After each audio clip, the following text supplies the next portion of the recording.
Assalamualaikum warahmatullahi wabarakatuh. Alhamdulillahirrabbilalamin. Segala puji bagi Allah, Tuhan semesta alam. Hari ini kita berkumpul lagi, ya, insya Allah mudah-mudahan memberikan berkah untuk kita semua. Hari ini Bapak akan membahas mengenai masih seputar Word, cuma lebih ke kemarin udah kita bahas mengenai file, home, ya. Sekarang Bapak akan membahas tentang, kemarin juga udah insert sudah, kita udah tahu apa aja kemarin di file, di home, ya, di insert. Nah, sekarang Bapak ingin membahas tentang desain. Di desain apa aja nih desain? Nah, desain ini adalah nanti digunakan, ya, untuk membuat model-model dari tampilan tulisan, ya. Model tampilan tulisan bisa kita gunakan desain. Bisa menggunakan juga warna, ya, color, ya, color seperti ini, ya. Tema,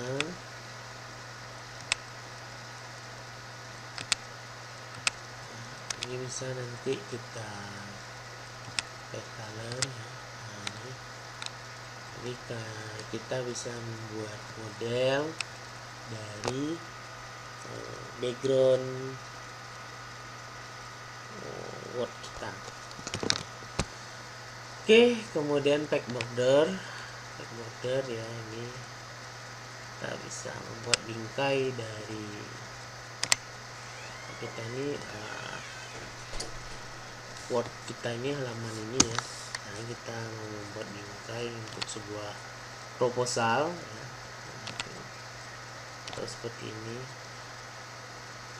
Artinya kita bisa memanfaatkan link ini, ya, custom. Ini yang non, ya, jadi tidak ada bingkainya. Kalau kita mau kasih bingkai, ya, contoh kita pakai box, kemudian border, ya, otomatis, ya, color. Nah, ini width itu ukurannya nanti, ya. Kemudian untuk layout, nah ini yang sangat penting Bapak bahas di layout. Layout itu nanti berhubungan dengan ukuran, margin, atas, kiri, kanan, dan bawah. Nah, ini biasanya untuk penulisan skripsi itu biasa kita gunakan adalah 4433. Apa itu 4433? Itu bukan formasi pemain bola, ya, tapi lebih ke ukuran margin.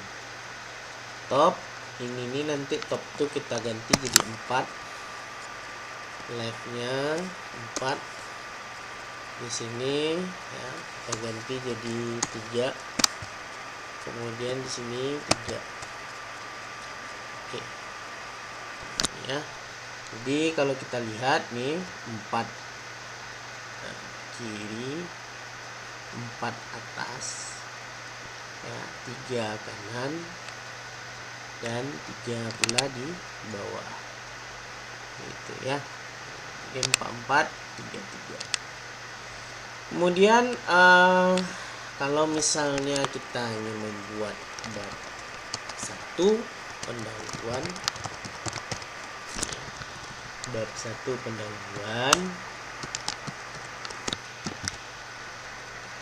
berarti letaknya nanti di tengahnya adalah di sini, di 6, 7, dan 8.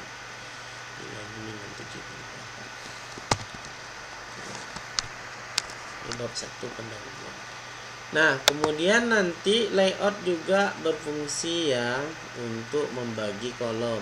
Nah, ini biasanya kita menggunakan template jurnal, tapi kalau jurnal itu biasanya, ya, sudah dibagi juga sebelumnya, gitu kan. Nah, sudah dibagi juga. Ini untuk mengetik 2 kolom. Jadi ini kolom pertama, ya, ini kolom kedua.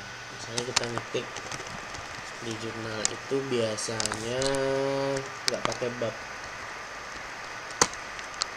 tapi jurnal penelitian ya. Misalnya contoh aplikasi pendeteksi kebocoran gas.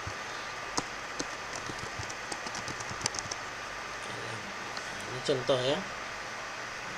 Kemudian ada namanya emailnya ya.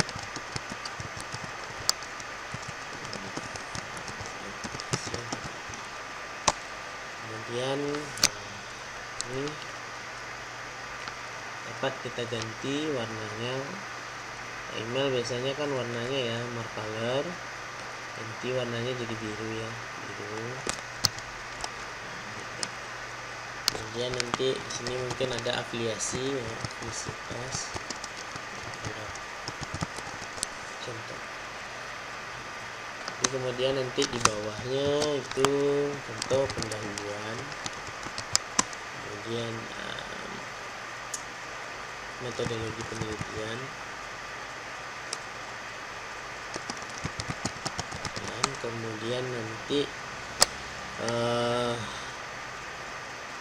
hasil dan pembahasan, kemudian nanti kesimpulannya. Ini pada jurnal. Apa itu jurnal? Jurnal itu adalah suatu luaran penelitian kita ya, berupa artikel ilmiah. Kemudian nanti daftar pustaka ya. Ini contoh, ini satu. Kemudian yang kedua, yang ketiga, dan ini yang keempat. Jadi nomor itu enggak kita bikin satu-satu ya, enggak diketik 4 titik, enggak gitu ya, daftar pustaka. Kemudian nanti di sini abstrak, menceritakan tentang apa jurnal ini ya. Abstrak. Di sini nanti pendahuluannya apa aja. Seiring perkembangan revolusi industri 4.0 dan seterusnya. Seperti itu ya. Jadi mahasiswa Bapak yang di UIN Suska ya, ataupun dimanapun, itu harus paham yang namanya beberapa konsep dan kaidahnya, yaitu dari margin itu untuk membuat ini kan 4433 biasanya ya, ukuran dalam ketentuan penulisan laporan tugas akhir skripsi. Kemudian nanti orientasi ini adalah untuk membuat landscape ya. Oh, ini landscape. Ini portrait itu artinya adalah tegak. Kalau landscape tuh ke samping dia. Kalau pada saat kita print dia ke samping. Tapi kalau misalnya kita portrait kan biasanya kalau jurnal itu portrait ya, ada yang landscape. Nah, cuma kalau untuk landscape ini mungkin untuk kebutuhan kita fotokopi atau apa, atau membuat laporan yang memang mengharuskan yang landscape ya, boleh. Nah kemudian ya,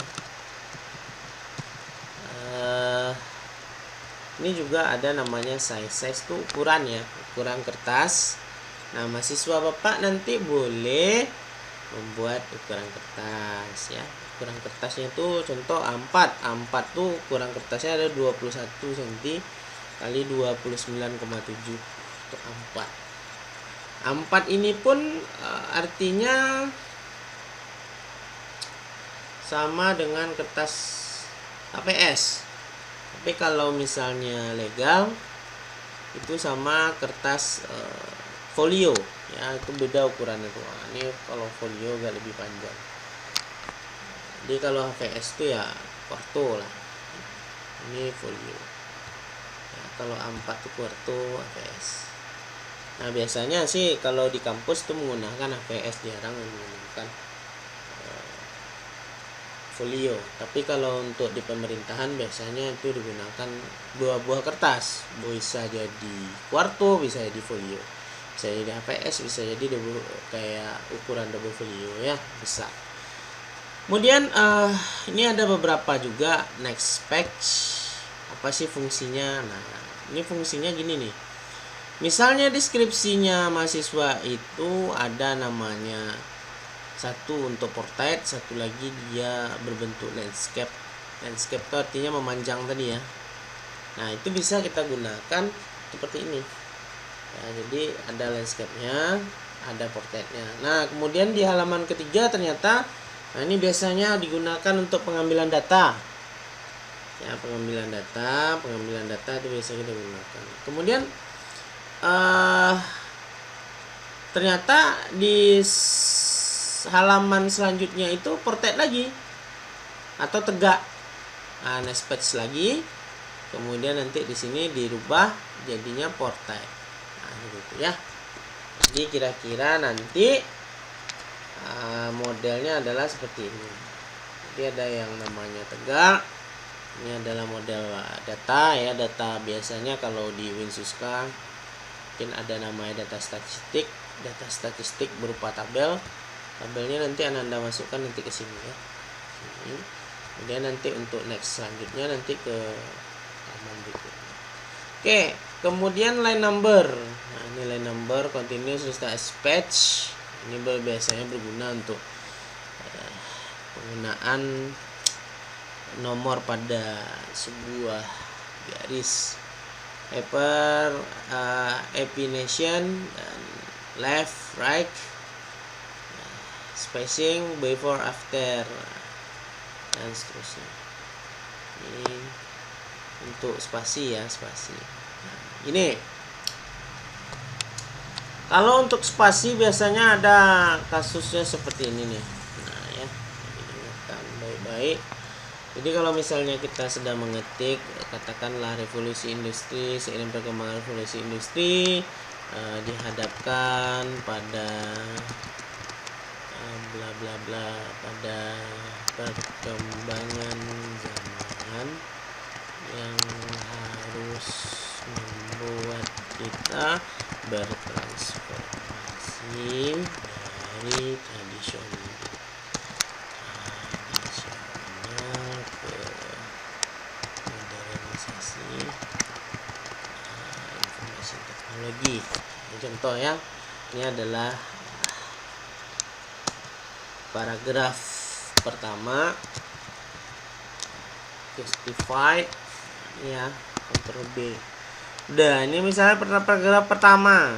Nah, jarak paragraf pertama dengan artinya jarak antara isi paragraf pertama dengan ya, jarak antara isi ini dengan paragraf dengan subjudul kedua misalnya ditentukan itu 4. Ya, berarti Anda harus menggunakan 4 berarti atau 2 spasi. Nah, berarti ya.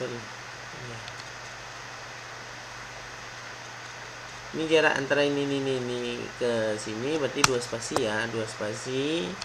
Ya, berarti harus 2 spasi. Nah, gitu ya.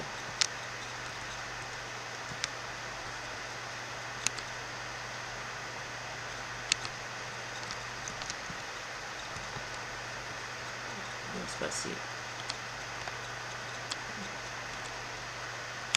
Kita move dulu. Jaraknya misalnya 2 spasi ke bawah. Jadi kalau 2 spasi ini 2 spasi 1 2 ya, berarti ada 2 spasi 1 2 ya, 2 spasi. Nah, kemudian kalau misalnya diminta 3 spasi berarti harusnya 3 spasi. Tergantung dari permintaan dari model. Jadi biasanya kalau misalnya deskripsi itu biasanya antara isi subbab pertama ke isi itu biasanya 2 spasi. Kemudian kalau di sini juga pendahuluan ini ya 2 spasi juga biasanya. 2 spasi. Tuh, 2 spasi ya, 2 spasi. Nanti 1 2. Ya. Jadi terdapat 2 spasi. atau diminta 1,5 atau 1 spasi, itu tergantung, tapi biasanya sih 2 spasi ya, 2 spasi kita ambil 1 2 2 spasi ke bawah, jadi 1 2 ya, 2 spasi. Oke, kemudian untuk ini ya, ini udah tahu kemarin udah Bapak bahas juga. Untuk membuat spasi juga di antar tulisan tuh biasanya ada yang 2 spasi, ada yang 1,5 spasi ya, tergantung kampus kita masing-masing. Ada yang 2 spasi, ada yang 1,5 spasi. Nah, seperti itu. Nah, kemudian itu tentang layout ya, layout, kemudian reference. Nah, mahasiswa dan mahasiswi Bapak, kalau kita bicara tentang menu reference ini biasanya sih identik dengan citasi atau daftar pustaka. Nah, mahasiswa harus bisa mensitasi atau membuatkan daftar pustakanya. Buat daftar pustaka itu gimana sih Pak? Nah, nanti pada sesi berikutnya akan Bapak tunjukkan. Sekarang kita sudahi dulu, kita break sejenak, nanti kita lanjut lagi. Wabillahi taufiq wal hidayah. Assalamualaikum warahmatullahi wabarakatuh. Selamat malam.